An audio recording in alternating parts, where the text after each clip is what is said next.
Peur bleue est un film américain sorti en 1999 et nous raconte les aventures d'un héros charismatique, d'un perroquet, de Samuel L. Jackson et de plein d'autres gens qui se retrouvent dans un laboratoire au milieu de l'océan. Un laboratoire un peu spécial puisque déjà son nom démontre toute la subtilité des scénaristes, mais surtout il renferme 3 requins génétiquement modifiés. Pas de chance, une tempête approche et cause d'importants dégâts, dont l'inondation d'une partie du labo. Prisonnier au fond de l'océan, tout ce beau monde se dirige vers le sous-marin de secours, mais il est cassé, vers l'ascenseur, mais il est cassé, vers les escaliers, mais ils sont inondés. Bref, c'est la caca, et ça devient carrément la merde quand les requins pénètrent dans le labo. À tour de rôle, le perroquet, il se fait bouffer, Samuel L. Jackson, il se fait bouffer, les plein d'autres gens, ils se font bouffer, tandis que l'un des requins se fait exploser, comme dans Les Dents de la Mer, et l'autre se fait électrocuter, comme dans Les Dents de la Mer 2. Ce massacre se termine par un ultime affrontement entre le dernier squale et le héros, qui décide de le combattre à main nue en s'accrochant à son aileron, comme quoi Jason Statham peut bien aller se rhabiller, avant de finalement le faire exploser, histoire de ne pas être très original. Du coup, à plus de laboratoire, à plus de Samuel L. Jackson, à plus de requins, et pourtant il y a bien une suite sortie en 2018. Mais ce n'est pas n'importe quelle suite, c'est une suite direct to vidéo.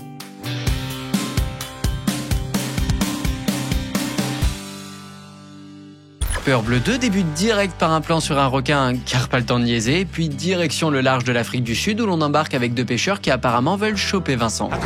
Mais finalement, ils chopent un requin uniquement pour récupérer son aileron que l'un d'eux brandit fièrement comme un trophée. Comme un connard surtout. C'est alors que quelque chose percute violemment leur bateau. Il s'agit d'un gang de requins, mais rien à voir avec celui-là, que les braconniers observent pépouze depuis l'extrémité de la poupe histoire d'être sûr de tomber à l'eau à la prochaine attaque. Et évidemment, ce qui devait arriver arriva, les 2 hommes finissent à la flotte, s'éloignent du bateau entre 2 plans et se font bouffer. Sélection naturelle. Après tant d'émotions, le film enchaîne sur un générique avec des grands noms de l'anonymat comme Daniel Savre, pas connu pour ses rôles dans Jared 2, Un taxi inquiétant ou encore American Girl 3, le tout entrecoupé par des plans sur de très belles raies, surtout celle-ci. Puis on fait la connaissance du professeur Callum en pleine conférence sur ses dernières vacances aux Bahamas. Une étudiante lui demande alors, à tout hasard évidemment, quelle espèce de requin est la plus dangereuse. À ce à quoi elle répond le requin bulldog, car celui-ci ne lâche jamais sa victime. Comme un pitbull. Comme un bulldog plutôt, non? Enfin après, c'est elle l'experte. À la fin de son intervention, elle se fait accoster par un certain Monsieur Burns, rien à voir avec celui-là non plus, qui lui propose un job dans un laboratoire sous-marin étudiant les requins. Alors par amour pour son métier, elle refuse, puis par amour pour l'argent, elle accepte. Je me demande encore ce que je fabrique ici. Tu n'es pas la seule. Squalala, ils sont partis, et après un long voyage enchaînant les plans sur ce bateau histoire de rentabiliser sa location, le professeur arrive enfin à la base de recherche ultra moderne, avec là un ascenseur qui amène au laboratoire sous-marin, là ou encore là de puissantes balises qui entourent la station d'un champ magnétique repoussant les requins, et là, un petit géranium. Alors bien sûr, faut imaginer. Ça a l'air sympa. Elle est accueillie par Sébastien Chabal qui l'emmène dans les profondeurs du laboratoire où elle fait la connaissance de scientifiques présents uniquement pour se faire bouffer, ainsi que d'un certain Carl Durant, directeur de ces lieux. Bien décidé à l'impressionner, le professeur Callum lui démontre aussitôt qu'elle est la meilleure des expertes. Les requins ne sont pas des souris. Waouh.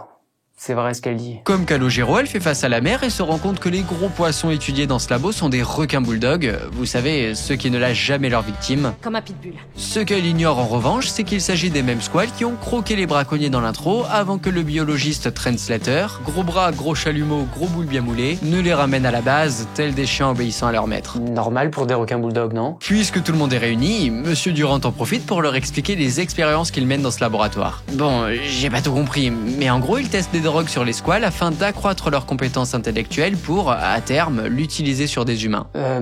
Auriez-vous projeté, par hasard, d'avoir des attaques de requins dans votre film de requins? Eh bien, ça tombe bien, car le directeur souhaite justement leur montrer l'un de ces spécimens qui répondait au nom de Bella. Après un échange de regards torrides entre le poisson et un scientifique, ce dernier devient chaud comme un camion à churros et lui enfonce direct son bras dans la gorge. Je ne fais que relater les faits. Tout va bien trop vite pour Bella qui tente de le croquer, mais finalement il se passe rien. Pour changer. Heureusement, à la surface, les autres requins détachent le bateau du quai et le lancent à vive allure contre un générateur électrique qui explose au contact du boudin gonflable. Une explosion qui endommage le laboratoire, celui-ci prenant l'eau de toutes parts. Comme le film, finalement. Alors que le professeur Callum assiste impuissante à l'inondation du couloir, elle se fait surprendre par le cadavre de Monsieur Burns. On ignore ce ce qui lui est arrivé, mais pour l'experte, les choses sont claires. Bella était enceinte et le petit-fils de tout à l'heure a déclenché son accouchement, donnant naissance à des bébés squales qui ont grave la dalle et ont dévoré Monsieur Burns. C'est la seule chose qui peut expliquer ce qui est arrivé à Craig. Oh bah oui, je vois que ça. Pour résumer, nous avons donc un requin, même si en réalité il y en a 5, mais faute de BG on les verra plus, donc c'est... Enfin bref, un requin et un banc de bébés requins aussi voraces que des piranhas. Empire. Rana. Pris au piège au fond de l'océan, Monsieur Durant propose que l'un d'eux passe par le bassin pour remonter à la surface et appeler les secours. Ni une ni deux, le professeur Kaloum se dévoue et enfile sa combi. Par contre, ça se ferme jusqu'en haut, madame. Mais elle n'a pas le temps de se mettre à l'eau que Chabal a déjà mis son masque. Vous croyez qu'il va y arriver? Oui. Non. En même temps, la surface c'est pas par là. Bref, il se fait bousculer par un squale avant de se faire secourir par Trent qui le ramène dans la station. Les scientifiques le sermonnent en lui disant qu'il a perdu la tête, et effectivement, ils ont vu juste. Tout le monde est sous le choc, mais pas le temps de chialer que l'eau s'engouffre brutalement dans le bassin. Il s'enfuit par le couloir, qui était précédemment inondé, mais bon, c'est qu'un détail, en prenant soin de se séparer pour plus de suspense. C'est ainsi que l'on retrouve d'un côté le professeur Kaloum et Trent, qui verrouillent une porte sans même tourner la manivelle, et de l'autre le reste, qui va se faire poursuivre par de terrifiantes bulles et finir en apéro pour requins. En cherchant désespérément une sortie, nos deux héros croisent Monsieur Durant. Afin de soulager sa conscience, il leur avoue un terrible secret. Il a installé une échelle dans le conduit d'aération. Super, vous me l'avez jamais dit. Non, mais je comprends. Il y a des choses qu'on aimerait garder pour soi. Du coup, direction ce conduit, mais le directeur enferme le professeur dans un couloir car il peut pas la saquer. Pas d'inquiétude, elle trouve par hasard un chalumeau et il se trouve justement qu'elle a appris à s'en servir en regardant Trent tenir fermement le sien. Une fois la porte ouverte, elle est rejointe par deux scientifiques qui ont survécu grâce à leur pouvoir de téléportation. Genre là ça sent pas bon et hop, là tout va bien. Mais ils ne sont pas seuls, les affreuses bulles les ont suivis. Le professeur Kaloum est alors emporté par un devoir de sacrifice. Elle fait face au bébé requin avec la bravoure de William Wallace, avec le courage d'Aiden, avec la fermeté de Gandalf. Ils ne passeront pas. Ah ben si finalement. Alors pourquoi ne la mange-t-il pas? Pourquoi le chef-op éclaire cette scène au stromoscope? Pourquoi je regarde cette merde? Pourquoi la vie? Ouais. Pendant ce temps, les scientifiques grimpent tranquillement à l'échelle, sans se soucier du niveau de l'eau qui monte plus rapidement qu'eux, et ils finissent par sortir du conduit sain et sauf, enfin, à peu près quoi.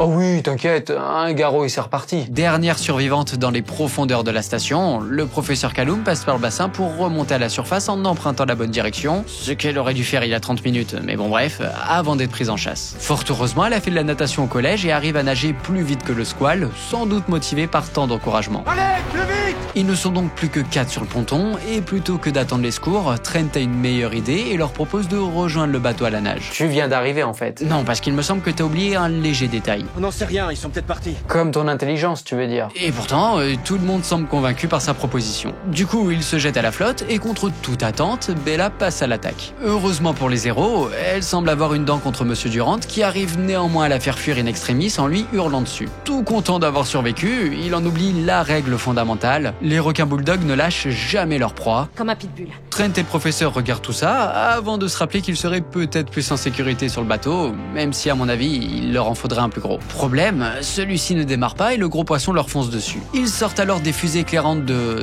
sortent des fusées éclairantes et tirent dans la gueule du squale. On peut dire qu'il s'est fait allumer. Après quoi, les deux héros sont rejoints par un scientifique qui a survécu on ne sait comment. Et on s'en fout. Avant que Trent ne sorte un détonateur et fasse exploser la base histoire d'être sûr qu'aucun requin ne survive, pas même les 4 autres intermittents. C'est donc avec la sensation du devoir accompli que les 3 survivants quittent la station. Allez, on se tire. Enfin une bonne nouvelle. On a bien évidemment droit à un cliffhanger, rien à voir avec celui-là, où Bella est finalement encore vivante, alors qu'elle avait quand même bien l'air morte là. Accompagnée par ses petits, elle dévore le caméraman, et c'est la fin de cette suite direct to vidéo qui ira surtout direct to la poubelle.